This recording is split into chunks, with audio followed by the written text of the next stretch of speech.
Welcome to the Experience Gap, the insight shop to the rescue, where we turn standout customer moments into playbooks for businesses. Each week, we bring you real stories of experiences that delight customers, highlight the moments that matter most, and equip businesses with strategies to consistently wow the people they serve. I'm Kate Complin, the owner of the Insight Shop. I created this podcast to give customers a voice, to share not just their frustrations, but also the experiences that went wonderfully right, in hopes that companies will listen, learn, and take action. Your customers are your most important asset, and their positive stories hold the blueprint for better experiences.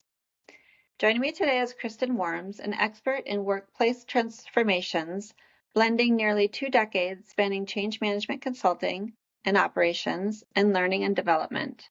Her work is fundamentally human, and the organizations that thrive are the ones that invest in cultures, programs, and employee experiences that honor both the complexity and potential of the human spirit. Kristen, it's great to have you on my podcast. Thanks, Kate. I'm so excited to be here. So, Kristen, tell the audience about your family's positive vacation experience at Disney World. What happened and how did it make you feel as a customer? A few years ago, we were younger parents at that point. Our children were both under 4. I think there's this adage that many parents will relate to where at that stage in life, you're not going on vacation, you're just going on a trip. And that is often how our trips felt. So we had been traveling for a while. Our flight had gotten delayed. We had to wait at the airport for the bus to come. There were just all these steps. And of course, both our kids were quite young. So their desire to sit still for long periods of time or wait in long lines was very limited. And so it was a long day of travel, and we had gotten to the Disney resort, to our hotel, and we were exhausted and we were starving. Terrible combination for both adults and small kids at any given time.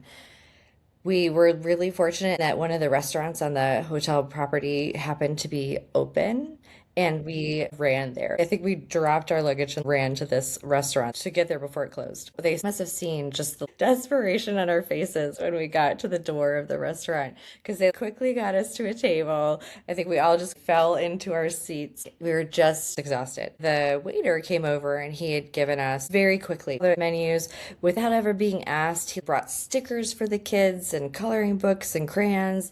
And there's just this one moment that stood out to me. Like the waiter is walking past us. He has a tray of food. My son at that exact moment smacks the cup of crayons off the table. And without skipping a beat, this waiter just catches the cup of crayons, right? We went one-handed and pops back on the table like nothing happened. And just continues to move along with a smile on his face. And I think at that point, he delivered the food and then ended up bringing us something else, like a Mickey Mouse photo. He was just reading the situation perfectly. I remember in that moment feeling like, oh my gosh, this is going to be a vacation, not a trip. And after that, the whole thing just felt magical. Outside of that restaurant, tell me a little bit more about the rest of your trip and other unexpected touches that made it feel special or memorable. Everything, really. Disney has the reputation of doing these things well, and they certainly do. Our food was delayed at one of the restaurants on site, and they brought us a fast pass. Like they were like, we're sorry that this took so long. Here's a fast pass for any ride in the park that you want. It was shortly after my daughter's 4th birthday, so they gave her a button. And so anytime she went into a restaurant or a ride, they always made a point of commenting on that and celebrating her. And she came in full princess regalia. We got all the dresses. But not just did she feel like a princess because she was dressed like one, but she felt like a princess because everyone made her feel so special. Yeah. And I have some dietary restrictions and allergies, and every place we went, they were like, here's a menu just for you. This is everything you need to know so you can make good choices. And all of those little touches of just making it really easy for us to be there without having to think about extra stuff was one of the standouts. What would you say were points across the experience where something could have gone wrong, but they handled it so well that it actually reinforced your confidence in Disney? One of them was that experience of the snafu at the restaurant. They were so swift to address it. We didn't have to ask any extra questions. They just noticed that this did not go right. Here's how we're correcting it because we care about you, that we want you to be happy. Here is this fast pass. There were other moments because it was right after the holidays. There was a lot of folks there. Just watching the way they seamlessly managed crowds and managed people and like made it so that guests, regardless of their age or their ability, had a great experience. They did it so well that there were so few places where friction occurred. In summary, if you were advising other companies based on this experience with Disney, how would you describe the ideal playbook for getting this right?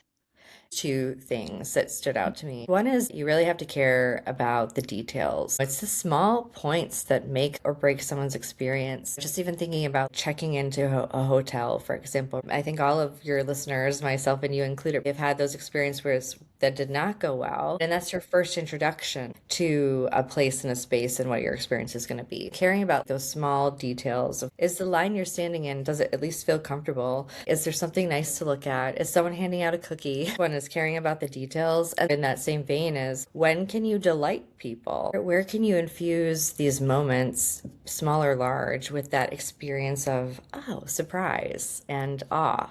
Kristen, what I really love about your story is the magic of Disney wasn't just the rides, the characters, or the castles. In fact, you didn't really mention that. It was a way that your family felt cared for in a moment that could have easily unraveled. Two exhausted parents, two kids under 4, delayed travel, and the kind of arrival where you practically fell into your first available booth. And for many young families, that stage of life makes travel feel more like a trip than a vacation. But Disney really helped change that experience by reducing your stress, anticipating your needs, and making your family feel supported. That's the customer experience lesson. Great CX is not always about big, dramatic gestures, as you mentioned. Often it's about removing friction, creating ease, remembering those small details, and helping people really feel like the experience was designed with their real life situation in mind. In fact, research consistently shows that customers value speed, convenience, friendly service, and knowledgeable help, and they are quick to leave brands after poor experiences. Disney's strength is that it understands the emotional context of the customer, not just the transaction. So the takeaway is this: the best customer experiences make people feel lighter when they arrive. For Kristen's family, Disney turned "we are barely holding it together" into "we are supported." And for any business, that's the opportunity. Understand the pressure your customer is carrying, design around it, and make the experience feel easier than they expected. That's where loyalty begins. Your customers may not need pixie dust, but they do need to feel seen, supported, and understood in the moments that matter most. If your team wants to uncover where the experience is breaking down, what your customers really need, and how to turn those insights into action, the Insight Shop can help. Visit the insightshopllc.com or reach out to start a conversation, and let's close your experience gap. No mouse ears required. Thank you, Kristen, for sharing your story about your family's vacation experience with Disney, the moments that matter most to you, and your blueprint for how more companies can create experiences like this. And thank you to our listeners for tuning into the Experience Gap. The Insight Shop to the rescue, helping businesses turn great experiences into everyday reality, one story at a time.